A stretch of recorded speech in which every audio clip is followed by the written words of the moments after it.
Hey, what's up, everybody? Thanks so much for tuning into this week's podcast. My name's Jacob, and we're just thankful that you tuned in. Don't forget, you can follow us on social media, and if you'd like to give to 828 Church, you can do that through our website or our app, and we hope you enjoy.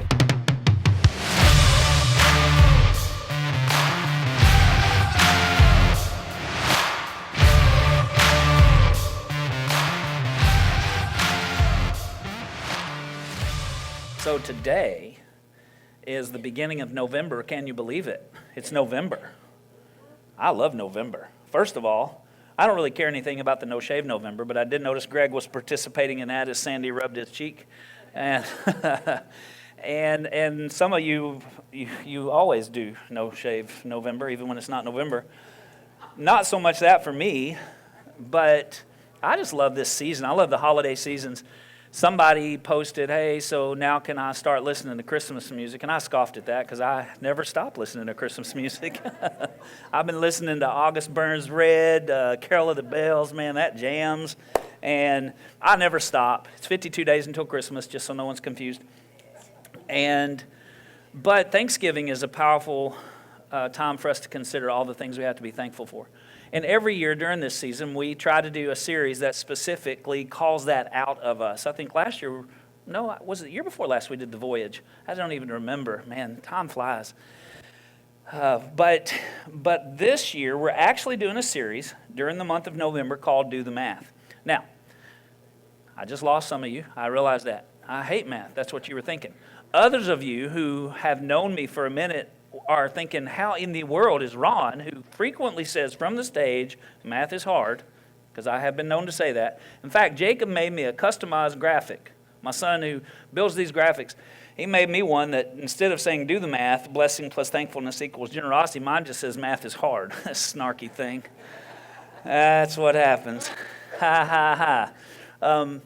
But the actuality is I don't hate math. I mean, there are certain aspects of math that I sort of left way behind. Can I get a witness on that?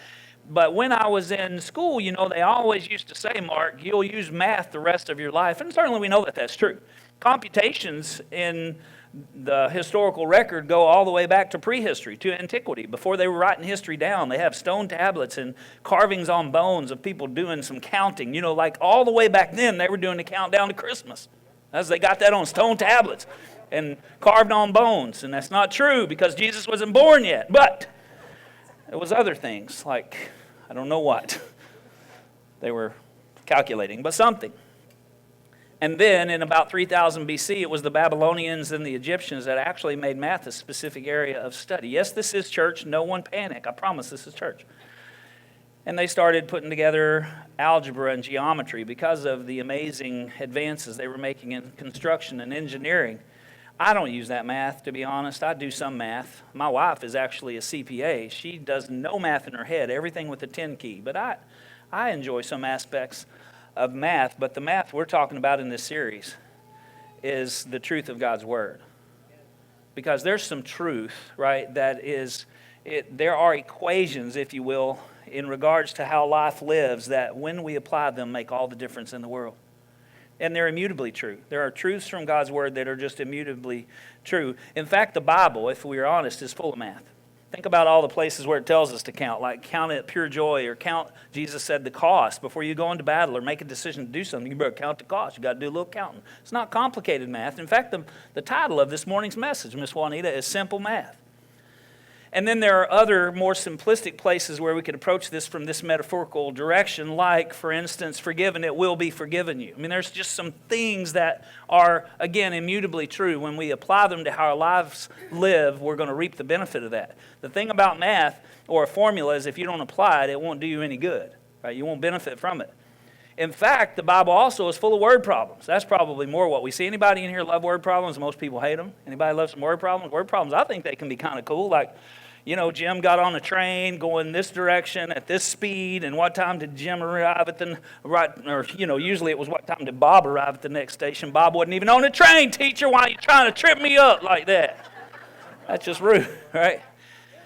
I asked this question in the first service, so there are, I guess, a couple of books of the Bible that you would think maybe had more math in them because of their titles. What would be one you would think of? Everybody said numbers. I was thinking Matthew, but that's where I was at. Yeah, so this series is going to be very punny, and I will not apologize for that. It is how it's going to go. This was God's idea, by the way. You can bet one thing. Ron never had the creative thought to do a series, Do the Math. That did not come from me.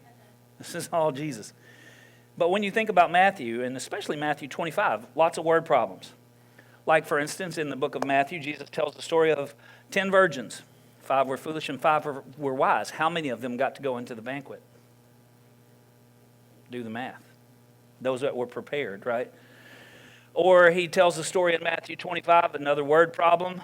One man had 5 talents, one man had 2 talents, one man had 1 talent, the one with 5 made 10, the one with 2 made 4, the one with 1 did nothing with it. Which one pleased the master? Well, the 2 that did the best with what they had. Do the math. Right, but my favorite word problem in Matthew 25 is there's a time when he starts talking about those that would come into the kingdom of forever and those that wouldn't. We call it the story of the sheep and the goats. And he said to one group of people, look, when you visited me in prison and when you fed me when I was hungry or clothed me when I was naked, when you did that to the least of these, you did it unto me. Right? And in fact, then he gave the opposite to that, and I'll give you this as a word problem. If the poor and overlooked are neglected, who has been ignored? Jesus. Because when you didn't do it to the least, do the math, when you didn't do it for the least of these, you didn't do it for me.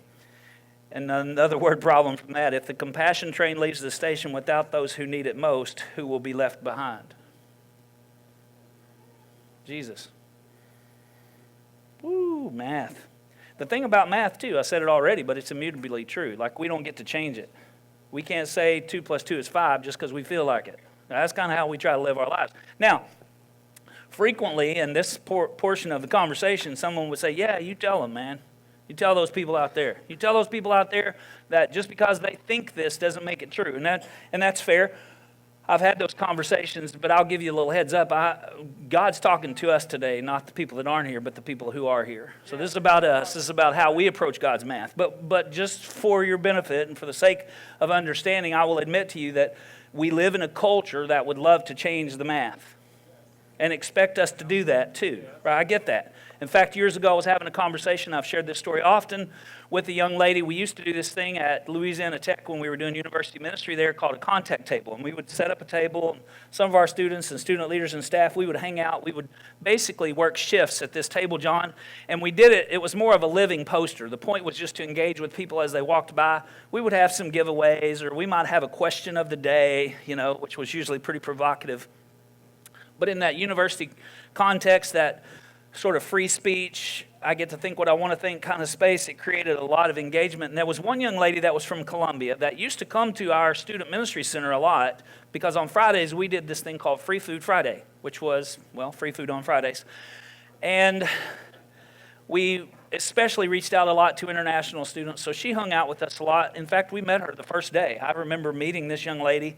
So we had a lot of just good relationship and rapport and conversation, and she used to come hang out at this conversational table a lot. She was there one day with me, and she said, I really like you guys. I don't know who you guys were when she said it, but I really like you guys, but I have an issue with you. You believe Jesus is the only way. And I said, well, that's true, but what's your point? Well, that's kind of rude. I said, now you've been over at our ministry center lots of times. We're not rude to anybody. There are people there who come from all different faith backgrounds or no faith background. We feed everybody, we fellowship with everybody, and we befriend everybody just the same, no matter what. Yeah, but you still believe this. I said, well, that's true, but it's because I believe in truth. Do the math. Right? 2 plus 2 is 4. And she said, well, yeah, but truth is relative. She said, for instance, we were standing in this courtyard, and I mistold this story slightly in the first service, but she said, we were standing in this courtyard. She said, you see that? And there was a red brick wall. She said, you see that wall? She said, when you see that wall, what you see is a red brick wall, for you, that's the truth. The wall is red. Okay, we're good so far. She said, but if when I look at the wall, what I see is a blue wall, then for me, the wall is blue. And I said, actually, if the wavelength of light that wall refracts in the vision spectrum is red and you see it as blue, the wall's still red, you just have a vision impairment. And she said, ooh, that's good. Man, I had never thought that thought before in my whole life. HG in the house, you know what I'm saying? Like that was the Holy Ghost. But it's math, right? And we don't get to change it. Hey, but that's fun to say about somebody because we're like, yeah, you tell them. Well, you tell us. You tell us, because sometimes we're not living the math right either. We're not. I mean, we'll say, yeah, I know that's true, but we're fudging on it. We're trying to change it. We want to make the formula work the way we want the formula to work. Here's what I know is so. God's truth is always true. But the math only works when we apply it. So let me give you some quick examples in this introduction. So, for instance, hurt plus hate equals bitterness. Now, this is real. This isn't just an example. That's real. If something has happened in your life and you've been hurt and you're choosing hate, what you will get from that equation is bitterness. It will always be bitterness or brokenness. You can call it lots of different things, but it will be that. It will be something that is inside of you and in the deeper places that hurts, right? And it will manifest itself in your relationships. But there is an alternative, God's math on this. What he would choose for us if he were choosing is that if we have been hurt, that we would subtract the hate and add the forgiveness, and then we would experience the healing. Right? So hurt minus the hate. So we have the ability to choose to hate or not to hate. Now you say, well, I don't hate anybody. Okay. How do I explain this? A little bit of leaven leavens a whole loaf. It don't take much salt to turn a brownie into a frownie. I don't know exactly what I want to go with here, but you might not hate a lot, but you might hate a little, and a little hate does a whole lot of hurt. A little bit, just a little bit of judgment, just a little bit of I wish life would go poorly for them. Okay. It ain't my fault, man. It's math. It is what it is.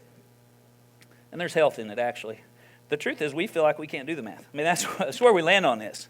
I've been guilty of it. I'll admit it. I've stood on the stage lots of times and said math is hard. I wasn't really talking about this math, but sometimes I feel this way about this math too. Math is hard. And we feel like God's truth, we just can't apply it, right? I mean, God loved the world so much he gave his only son. None of us are keen to do that, right? I mean, we think, man, who God is and what God's capable of, or even what super Christians. We see some people in our life and we think they're freaking Christian Einstein. I can't do math like that. Math is hard. I can't live my faith like that person. Well, there are no Christian Einsteins. Let me give you a little heads up. There aren't. We're all novices at God's math, but we have an incredible instructor, and it's actually pretty simple math. We're making it harder than it is. A few weeks ago, I was hearing a gentleman speak. His name is Dick Foth, and he was actually preaching about how we all need to have the heart of a child, which is good. That's good. And he's right. I mean, the Bible says that. Unless you come as a child, you won't inherit the kingdom. Right? And we get all grown up way too soon. We should be mature kids. That's what we really ought to be. The heart of a child and the maturity of an adult. We flip the script. You know, we have crusty hearts and we have the maturity of a 2-year-old sometimes. Okay. Woo, got a little more preaching than I planned. Ouch. Okay, moving on. But he was talking about having the heart of a child. He has lots of kids. And he's 78. He still travels a lot. But when his kids were small, he also traveled quite a lot. And he was actually in D.C. as a part of the chaplaincy team that served our government and had a lot of amazing stories and roles. But he said when he came home, he always loved to get time with his kids. And he had this one little boy that was a toddler, preschool age, that was learning addition. And his wife told him all about how he was learning addition. So he decided, just to encourage him. And so he quizzed him. And he was like, okay, so 2 plus 2 is... And his little boy was like, 4. Right, that's right. 2 plus 2 is 4. Okay, 3 plus 3. 6. Yes, 6. And he went on. 4. What is 4 plus 4? 8. You know how kids do when they know they're getting it right. 8. I got it. 8. Okay. What about 5 plus 5? Because the math is... the numbers are getting a little bit bigger. It's still pretty simple math, right? Even for a kid. And he's like, okay. 10. Got it. Yes. Okay. One more. What about 6 plus 6? And the little boy said indignantly, 6 plus 6? I can't do that. I would have to have 12 fingers.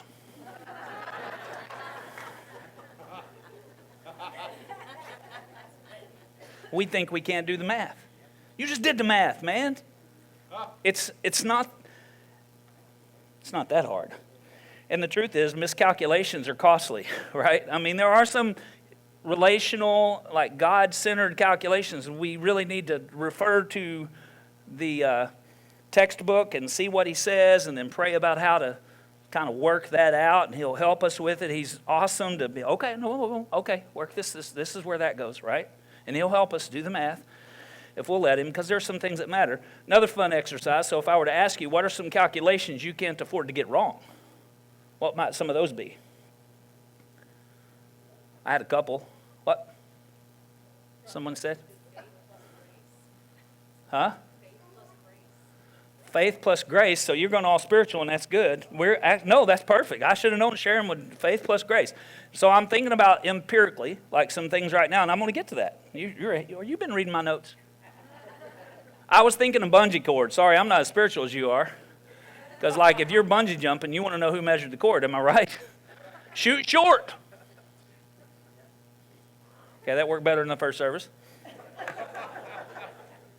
What are some other ones? Like, I watched a video. Some of you know I have sort of an obsession with airplane crash investigations. There was one particular plane that actually was able to land, but it had to coast in because they had switched from empirical to metric in Canada. They just made the switch. And these guys thought they were putting gallons of jet fuel when they were actually only putting liters of jet fuel. So they got partway there and they ran out of gas. That's an important calculation. There are some really important spiritual calculations we can't afford to miss on, like faith and grace. That's a great example. It's important. Like, for instance, sometimes we'll think me plus my best effort equals awesome. That's bad math. You ever watch someone do math and you're like, that is incorrect. And you don't want them making calculations for you on things that really matter. Am I right? That's bad math, and a lot of us believe that. We believe me plus my best effort, even as a Christian, equals awesome, and it doesn't. It equals disappointed and broken. We don't want to do bad math. Here's what Jesus said. Ephesians 2:8, through the Apostle Paul, for by grace, if this is the most important math equation we're going to talk about today, Johnny. For by grace you have been saved through faith, and this not of your own doing. It's the gift of God. So grace plus faith equals salvation. Equals it's all God. The reality is, this is the first and most important equation we need to learn. This is 2 plus 2. This is the most basic math, and if we don't get this right, none of the rest of the math works. Do you understand what I'm saying? It is by grace you have been saved through faith. Does the faith matter? Sure it does. And in fact, we know that Paul and James both explain to us sort of the intricacies of how works and faith work. And here's what we know. Works minus faith equals death.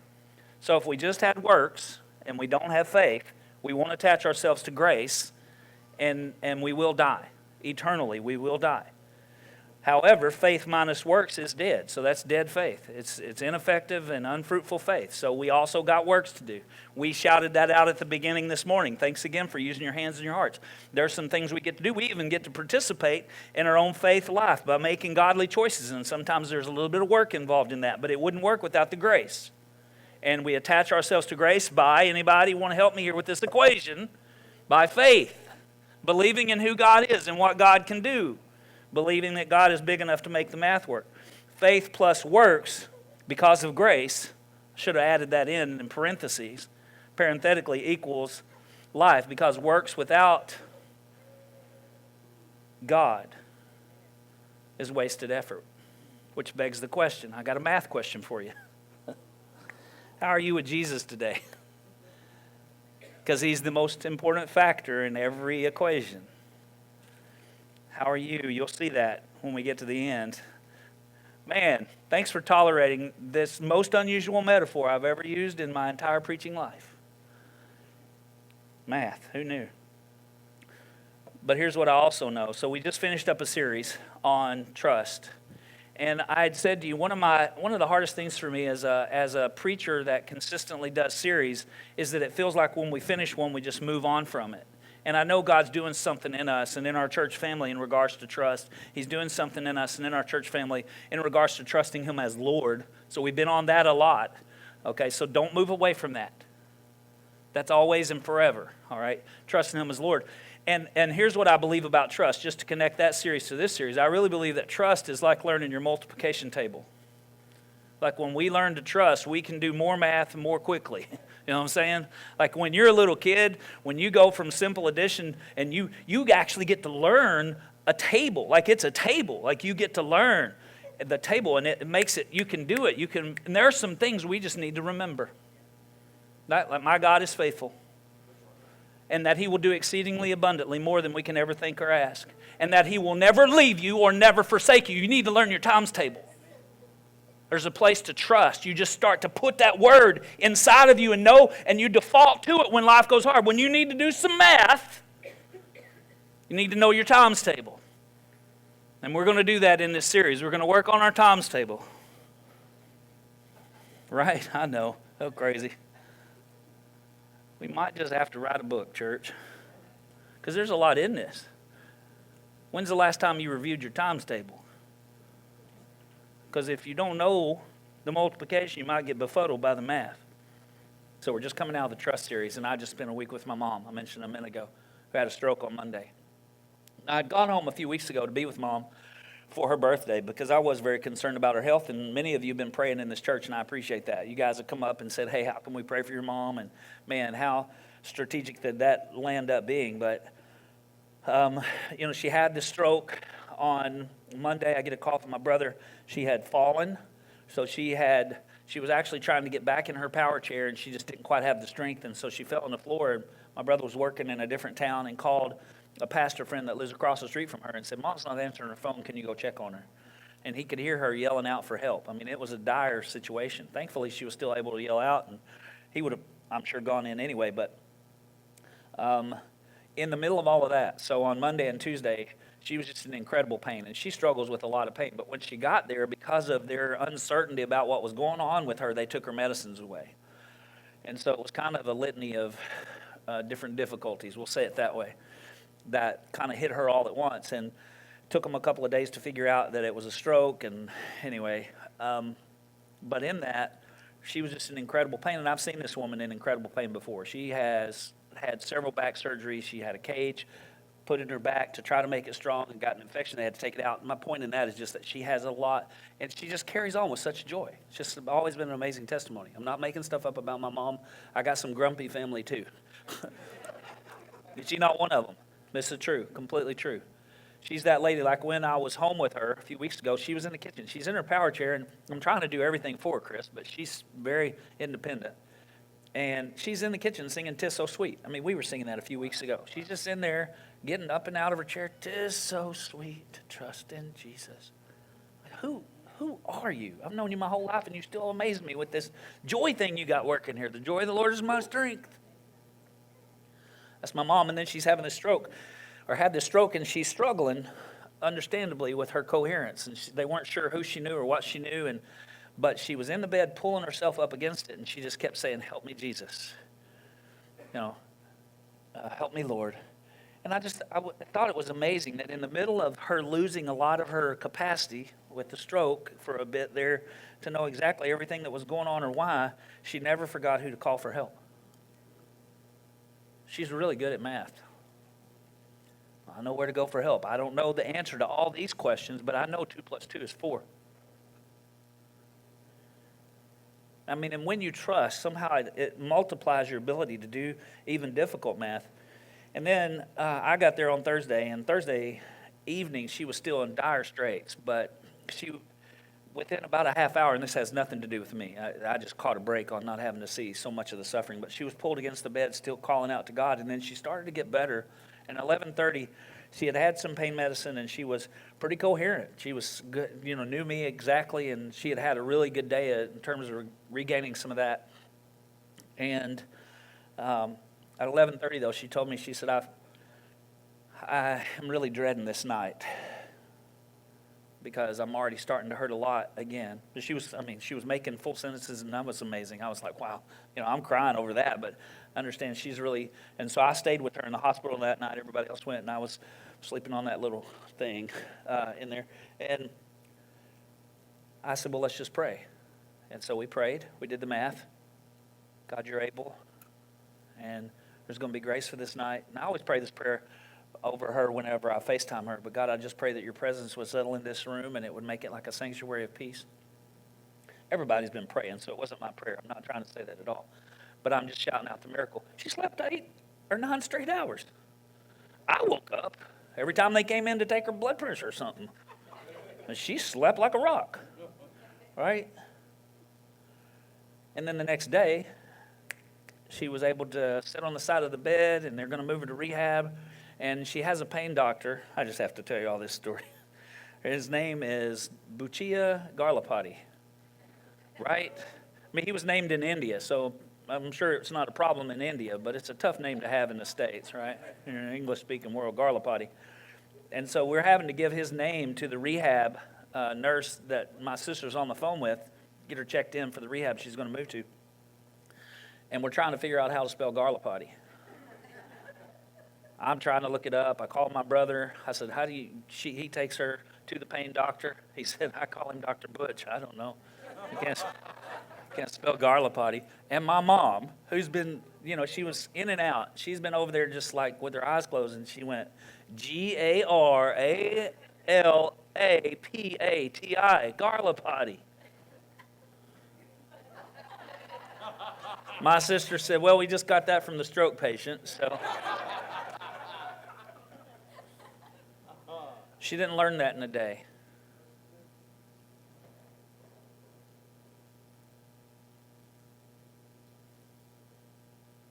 She's been doing that math as long as I've been able to know it. When I was a kid, we grew up in relative poverty. After going to Africa nearly 50 times, I learned to use the word relative when I speak about poverty. But in our town, where it was mostly impoverished, we were some of the people that had the least. And I remember one Christmas, my mom financed a Christmas through Montgomery Wards. It wasn't a lot, but we didn't usually get store-bought toys of any significant amount. But I remember the next 6 months how much she struggled to pay. I remember Montgomery Ward's calling. And I remember my mom singing. Because sometimes the math here doesn't add up. And it's hard. But this math always works. I know you're looking at your life and you're thinking this isn't going to work. This works. His math works. Even when things here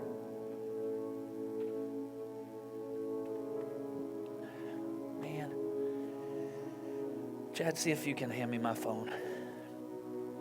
Thanks for letting me be a messy preacher today. Not that that's that far off of the norm. I'm sure you saw that the McKeons lost their son, Toby Mack. It's one of my favorites. He's my age. He's got a song that says, till the day I die. That's my song. Till the wheels fall off, till the spotlight fades, I will lift your banner high. I don't know if I'm sure you followed along. I don't know how he even managed to write a post after he lost his son, but he did. And the end of the post said this: my wife and I would want the world to know this. We don't follow God because we have some sort of under the table deal with him. Like, we follow you if you change the math. If you only bless us. We follow God because we love him. It's our honor. He's the God of the hills and the valleys. And he's beautiful above all things.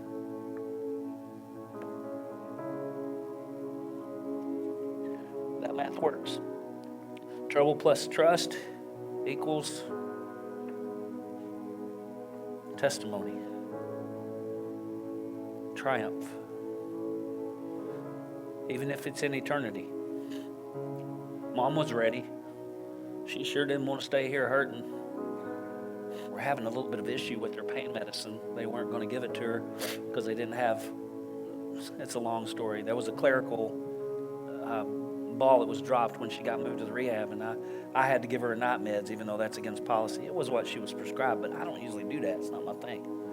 And I was driving back to my mother-in-law's after I gave her meds, and I was like, Jesus, if I accidentally killed Mom, please tell her I'm sorry.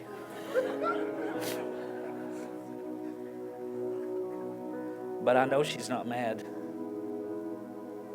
I said, Mom, I'm going to preach on a little bit on trust on Sunday, and we'll come back to it to connect it to the new series. Do you have anything you want to say? She said, just Jesus. That's all you got, Mom? She said, that's all you need.